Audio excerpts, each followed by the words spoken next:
Good morning, good day, and good night wherever you may be. How can you safely squat without racks, especially with a neurological issue?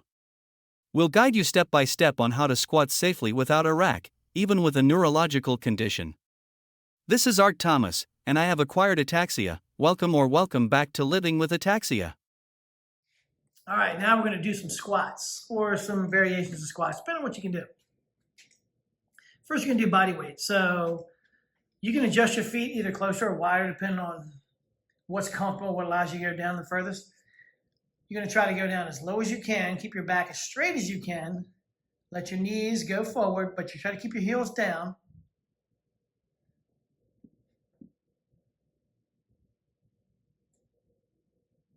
Is that as low as you can go? Yeah. Every time, go as low as you can go.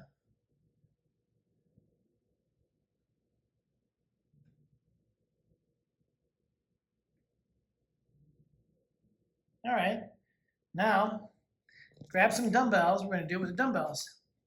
You probably won't be able to, well, maybe you can. I was going to say you probably won't be able to have your feet as wide, but maybe you can. You just have to hold the dumbbells out to your side so they don't scrape or hit on your legs. Yeah. Wherever the toe points, that's where you want the knee to track. You don't want the knees to bend inwardly or outwardly. You don't want them bowing out or anything. You want them to be moving in the same direction that the toes point.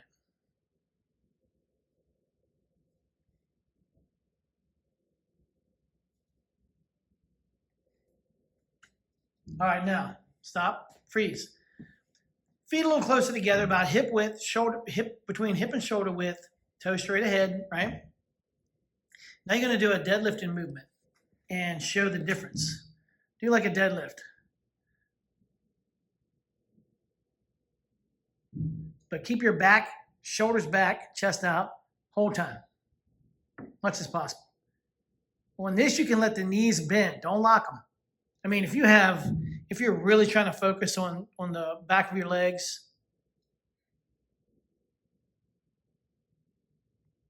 if you have that flexibility, you can do it. Most people can't. They have to bend their knees. So think of squat as big bend at the knees, hips go back a little bit, or deadlift, big bend at the hips, knees go back a little bit. I'll try out this hand back. You can do it that way, but it's awkward. It's kind of like a sumo deadlift. Keep the dumbbells together in front. No. Put your feet wide again. Put your feet wide. Keep the dumbbells together in the front.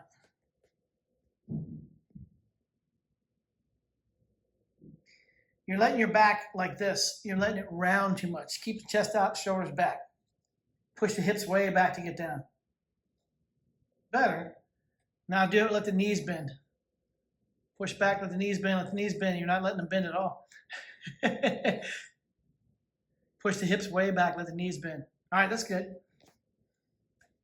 Now, put the dumbbells up like on your shoulders and squat like that.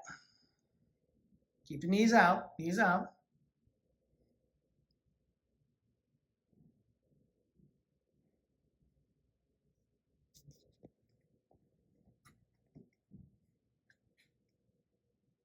Good. There you go. A couple of variations of squatting with the dumbbells and the difference between squats and deadlifts, basically. All right, good. As we wrap up, I urge you to take away the key points we've discussed today. Safety is paramount, so always be mindful of your body and its needs during exercise. And if you have any feedback or experiences to share, feel free to drop them in the comments below. For more insights on safe workout techniques tailored to specific neurological conditions, explore our other videos. And don't forget to hit that like button and subscribe for more fitness tips. Stay safe and keep squatting smart.